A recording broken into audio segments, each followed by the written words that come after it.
Texas could be on the verge of passing one of the nation's largest school choice programs after Governor Greg Abbott put his political capital on the line to defeat Republican opponents in GOP primaries.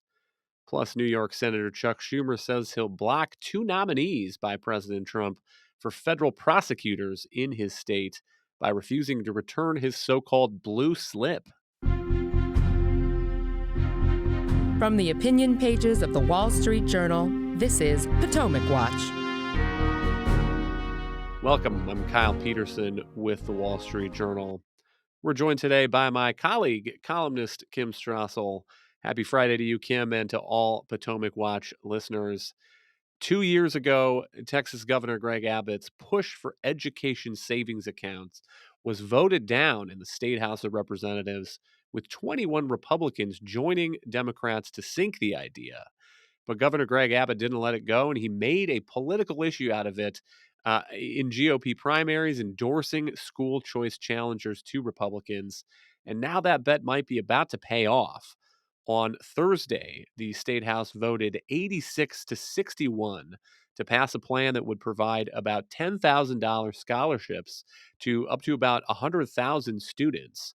The bill still needs to get final approval by the state Senate, but Governor Abbott seems pretty confident about that. Here he is recently in an interview with the TV station KXII.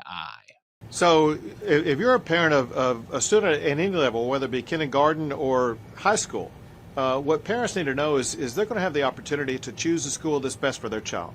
I visited with parents in the Sherman area, for example, that had 3 kids in their family, and they said one went to public school, one went to private school, one was homeschooled, and they said each pathway was the right one for that child. The fact of the matter is that any one house, there are different children who have different needs, and the person who knows that the best is the parent of that child.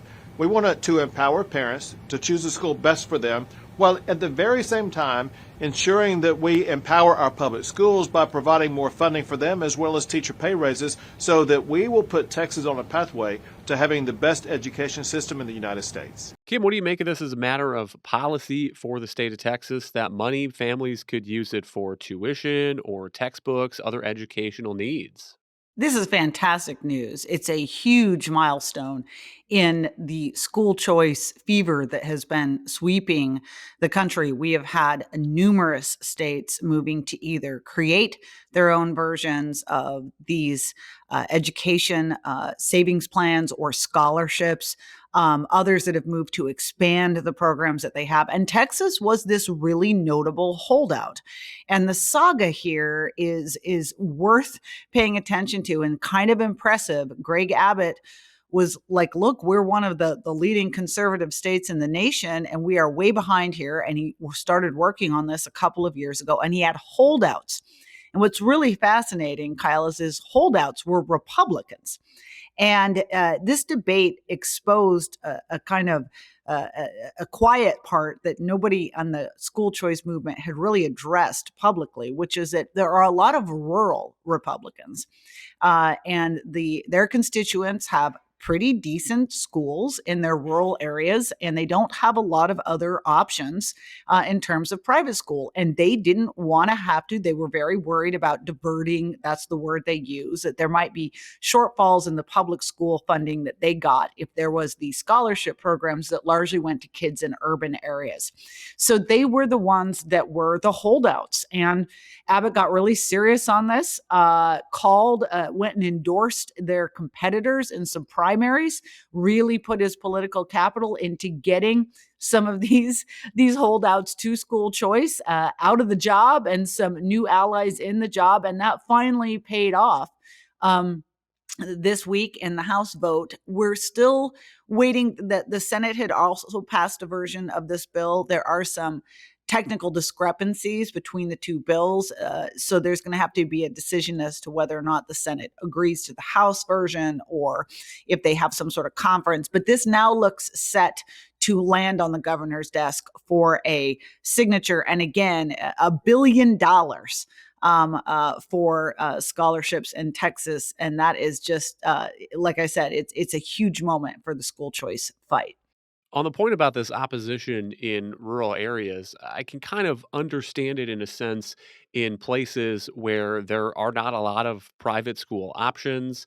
You have maybe a small town with one high school in it, and it is the centerpiece of the town. It's where people gather for sporting events and so forth. I get why people, representatives in those areas, were not quite sure what is in it currently for them to expand this kind of school choice system statewide. On the other hand, Kim, I think that's looking at the world without imagining the options that could exist. And there's been some reporting on this. There's a story in the Texas Tribune from 2023 talking about private schools that are just wanting to expand. Here is a line in it: if vouchers are approved, this is referring to the bill that Abbott was pushing that failed last time. If vouchers are approved, leaders of other private schools have the same dream, potentially expanding the reach of programs into relatively underserved areas, particularly in rural parts of Texas. It talks about Promise Academy, a Christian private school in northern Tyler. Not a wealthy area, not a well-off area, but that is the magic, Kim, I think, of these kinds of programs that allow funding, state funding, even if it's not 100%. This is, I think, 85% of the per pupil funding for the public schools, but even allowing a portion of that funding for student to follow the student, for families to take that to alternatives, is then you start to see other alternatives spring up because there is demand, there are options for that, my bet is that there will be uh, new schools created, I mean, maybe virtual schools, charters, learning pods, just a flowering of different alternatives for parents who don't think that the public school is working for them. And by the way, I would bet that the price of those will be keyed off the kind of money that the state is providing. So we'll find out actually what kind of great education alternatives you can get for that 85% of the per pupil funding. Yeah, all of those options. And another piece I'd mention in there too, Kyle, is homeschooling, which, by the way, tends to be more popular in rural areas, where you might have communities that either for religious or just because of lifestyle reasons choose to do their own education of their kids. All of these options that you mentioned too became so much more interesting to parents in the wake of COVID. We've had this sort of waking up in education more broadly, where parents started getting more involved in local school boards, but also, as you said, these learning pods and different forms of education. But of course, to get to that wonderful world of competition and choice, you have to have the groundwork in place to allow it to happen and ease the barriers to it. And that's what this fundamentally came down to, is that you had these rural lawmakers, Republicans, who claim to believe in freedom and claim to believe in choice and claim to believe in competition. But when it came to the issue of this money and the idea of starting this program, went to Austin and instead were voting entirely in a kind of don't take mine from me and we need more money attitude. And guess what? That didn't play with their own constituents in rural areas. These are very conservative voters in a lot of these places. And their attitude was, guess what? You need to walk the walk. And maybe there isn't all of these options, but a lot of us would at least like to know what that world could look like if it was more possible. And they threw him out in these primaries, and Abbott got the people he needed to believe in this idea. And again, I give a lot of credit to the governor, because this has been a several years long fight now at this point. And there was no guarantee of victory. If he'd have gone in and endorsed some of these candidates and they'd have lost, it probably would have driven a bigger stake in the heart of this, the potential of getting this. But instead, he really did put his nose to the grindstone. And now Texas joins, like I said, what is a growing group of states out there, certainly double digits, if not higher, that are really moving ahead on school choice. I would second that point on credit to Governor Abbott.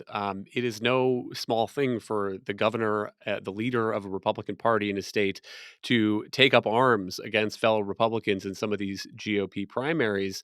Uh, In Iowa, there was a similar sort of dynamic. Governor Kim Hmm. Reynolds there endorsed some school choice supporters in Republican primaries, and that was a route to success. So the other thing about that is it creates a sense in at least two states that there may be some people in the state house or the state senate who don't want these school choice programs and don't want them to expand. But it sure seems like Republican voters are not of a mind with them on that. Republican voters, when they are asked, when this becomes an issue, seem to be supporting the school choice candidates, and I think that is borne out in some of the polls that the pro school choice side in Texas has shown. Majority support. I think strong majority support, even in these rural areas, among voters for these school choice programs. The other piece of the politics, Kim, that I always find interesting about this is the way that the creation of these programs seems to change the political dynamics in some of these states. And I guess maybe there's a couple ways to think about that. One is just in terms of electoral politics. Some of the exit polling in the Florida elections, the first election of Governor Ron DeSantis, suggesting that school choice moms, and particularly non-white school choice moms, were a part of the coalition that put him over the top in that very close election. And then two, the creation, I guess, um, of a political constituency that wants to push to expand these kinds of programs. I mean, this first bill in Texas is a limited amount of money. It may not be able to satisfy everybody who wants to take advantage of the scholarship. There are some provisions in the House bill giving priority to children with disabilities, for example. But as long as the program is written in a way that makes it open to a lot of people, then you end up with maybe a wait list and a real concerted push to say, the legislature needs to just add some money to this bucket because we want to take advantage of the program too. And I think that is a political dynamic that is very hard for opponents of school choice to resist. Yeah, speaking of constituencies, I mean, one other, I think, movement that deserves a shout out in this victory in Texas and in elsewhere are these new lobby organizations you've seen made up of parents that are engaging now in some of these local school board races, but also these bigger state level fights over competition and choice. It's just good to see these activist groups working within the education world. It sort of felt like for too long that there's certainly parents out there that were deeply concerned about the state of public education and the lack of choice, but they were uncertain how to channel that frustration and sort of felt a little bit hopeless to the notion that anything would change. And now they feel very activated, as it were, and that has a lot to do too. It isn't just with education and poor education, but this parental rights movement, which really got moving during COVID as well. And a lot of frustration among parents that schools were saying, well, we're just going to shut down and there's nothing you can do about it. And we're going to teach these DEI curriculum. And if you don't like it, lump it. And parents have decided to sort of step up and take back. But the constituency part, a building of a constituency through this program is also really important. You are right. For as much as I am raving about this program, it's generally modest. I mean, even though $1 billion is a lot of money, these scholarships are meant to be about 10,000 per kid. If you add that up, it's about 100,000 scholarships. There are 5 million students in Texas. So this is not going to necessarily sate demand. And there are already estimates that this thing could grow in size and funding pretty quickly and hugely just in the coming years in order to sate that demand. And I think it will only grow as more options are made available, and these private schools and other charter schools and other schooling options become more available to people. Uh, so that's useful. The one other thing that I would just note was a bit unfortunate about this bill is that in order to get it across the line in the end, while there was $1 billion that went to these scholarships, there was an $8 billion increase to public school funding. And that was the price of this bill that's going to go to teacher pay raises and a bunch of other provisions that's meant to guard public schools from much change. And that really, that provision somewhat undermines the notion of this, which is the idea is that funding needs to follow kids, and schools that do a better job need to be rewarded by those finite number of dollars going to those, not that everybody just deserves more everywhere. That's not exactly the idea of competition. So again, a cost to get this off the road, but maybe you'll see those funding formulas change and rebalance as time goes on. Let's turn to the U.S. Senate and what New York's Chuck Schumer is up to this week. President Trump has nominated a couple of people for U.S. attorney, federal prosecutor jobs in the state of New York. One is Jay Clayton, nominated for the Southern District. That's Manhattan. The other is Joseph Nocella, nominated for the Eastern District prosecutor's job in New York. And Kim, on Wednesday, Chuck Schumer said that he would unilaterally block these nominees by refusing to return his blue slip. This is an old Senate tradition, but some listeners might be surprised to find out that one senator can block these kinds of presidential nominees, given that we have a Senate that is majority Republican and a bit of cushion even there in the Republican margin. So maybe the place to start is, what is this whole blue slip business? As you say, this is an old Senate tradition that's been around since at least 100 years, probably going back to about 1917.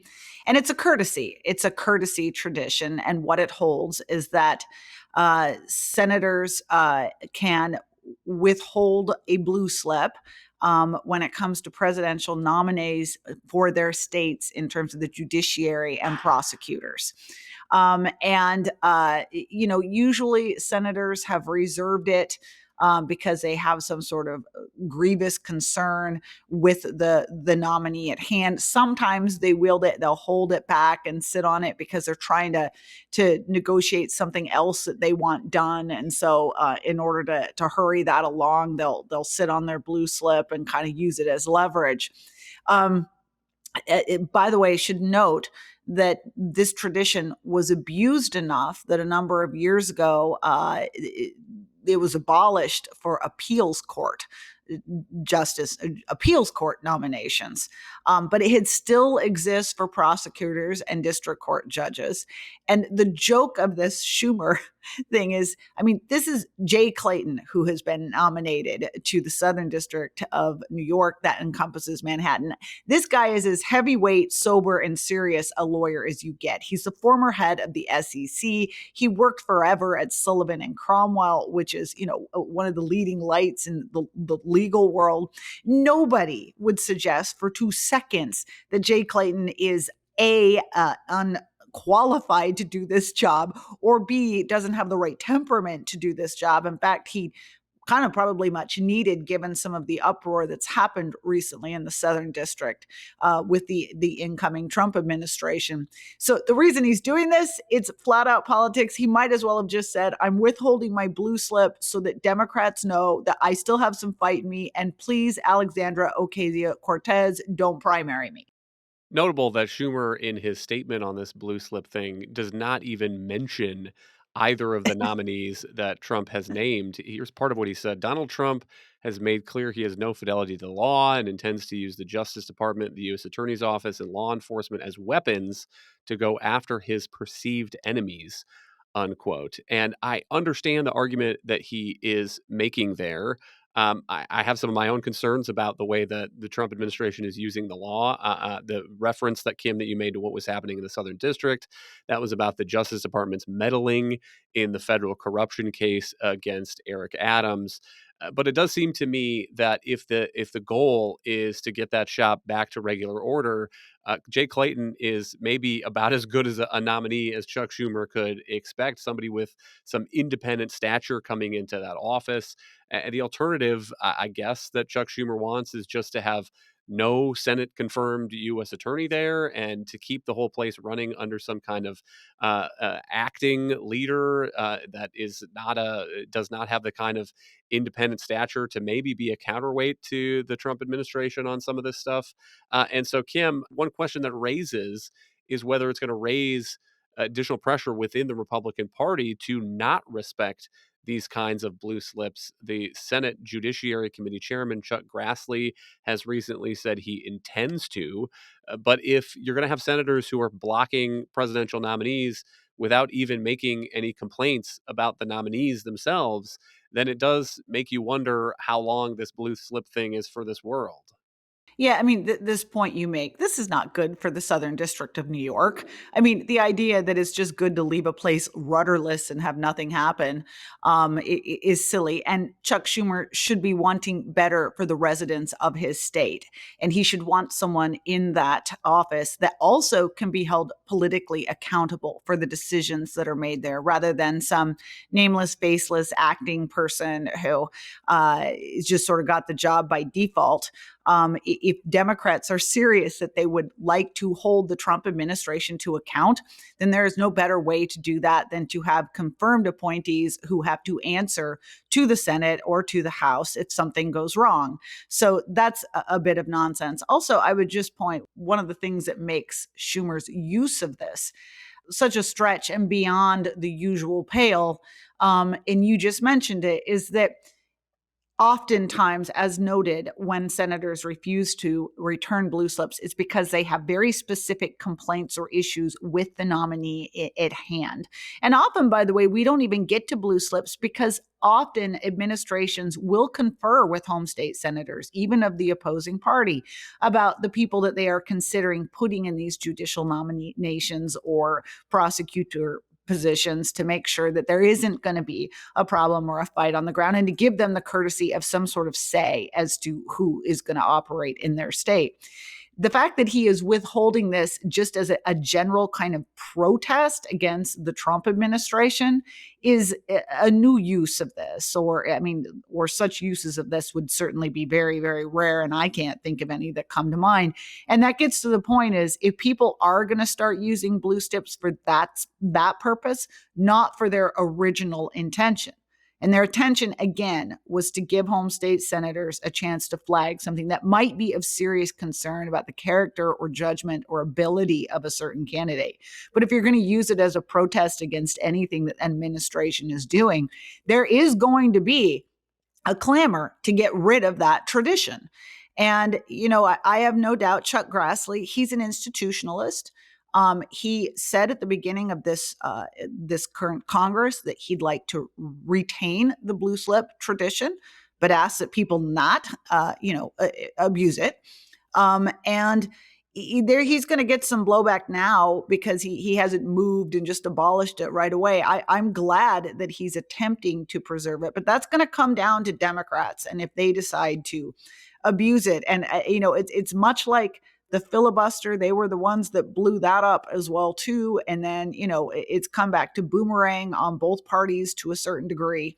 And maybe they need to think hard about, do they really want to flush this courtesy, which has worked for people over the years, down the tubes because, Chuck Schumer doesn't want a primary from AOC. One final point to mention here is, after Schumer's announcement, President Trump said on Truth Social that he intends to name Jay Clayton as the interim U.S. attorney, which is something that the law allows when there are vacancies. But appointments like that are generally time limited. My understanding is that this one is 120 days.